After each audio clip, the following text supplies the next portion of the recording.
Puntahan ko kayo. Yaya, pakisakay na po. Lily will get what she deserves.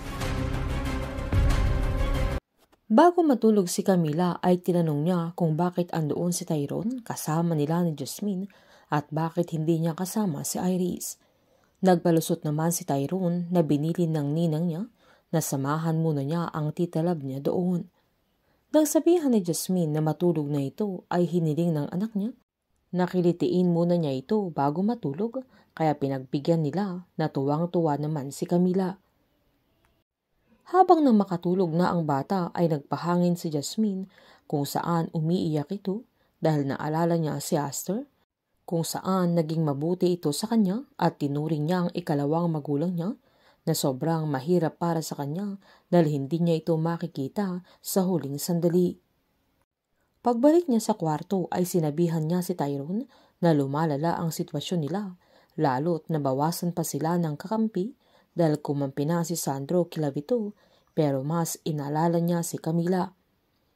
Pinasigurado naman ni Tyrone na ligtas sila doon na agad namang sinabihan ni Jasmine na ang gusto lang sana niya ay malinis ang pangalan niya at mabawi ang anak nila pero nadamay pa si Camila dahil sa kanilang pagtatago at hindi yun yung buhay na ginusto niya para sa kanilang anak.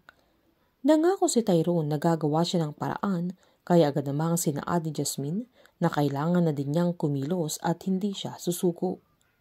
Balungkot namang sinaad ni Tyrone na siya dapat ang umayos sa buhay nilang mag-ina.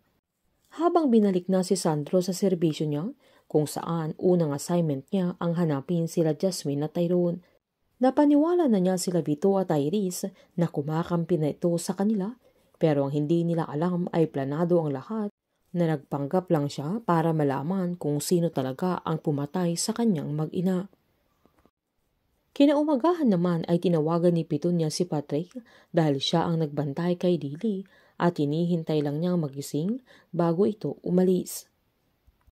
Nang naghanap si Patrick ng pwede niyang ikumot sa kaibigan niya, ay napansin niya ang mga maleta na nakahanda maging ang isang brown envelope na nakapatong sa mesa. Kaya agad niya itong tinignan at laking gulat niya ng passport nila Lily at Camila at mga documents nila para sana sa pag-alis nila ng bansa papuntang Canada. Agad-agad pinitsura ni Patrick kung saan isusumbong niya ito kay Iris. Habang nagulat naman si Jasmine pagkagising niya, ay nasa tabi na nila si Tyrone kung saan yakap-yakap na si Camila. Maging ang kamay niya kaya agad-agad itong bumangon na agad namang nagising si Tyrone kaya sinondan niya ito at pinaliwanag niyang nagising si Camila kaya pinatulog niya na agad namang humingi ng sorry dahil hindi niya ito sinasadya kaya sinabihan ni Jasmine na wala siyang sinabing sinadya niya at agad namang giniit ni Tyrone na wag na niyang bigyan ng mali siya. Na umangal naman si Jasmine kaya sinabihan ni Tyrone na apektado siya sa yakap niya. Todo deny naman si Jasmine pero alam at ramdam niyang mahal pa rin ni Tyrone at mahal din niya ito. Sa araw na yan ay pupuntahan din ni Lily sila Jasmine na wala siyang kaalam-alam na nasa labas sila Patrick at Iris na nagmamasid dahil alam na nila kung ano ang totoo at susundan nila ito. Kaya malalaman nila kung saan nila tinatago si Camila, kung saan wala nang halaga kay Iris kahit buhay ni Lily na matalik niyang kaibigan, maipaglaban lang niya ang gusto niyang mangyari. Painit ng painit ang mga tagpo, sabay-sabay po nating subaybayan ang advance episode ng Lavender Fields dito lamang po sa aking channel. Patuloy lamang po manood at mag-subscribe para ma-update po kayo sa mga susunod na episode. Marami pong salamat.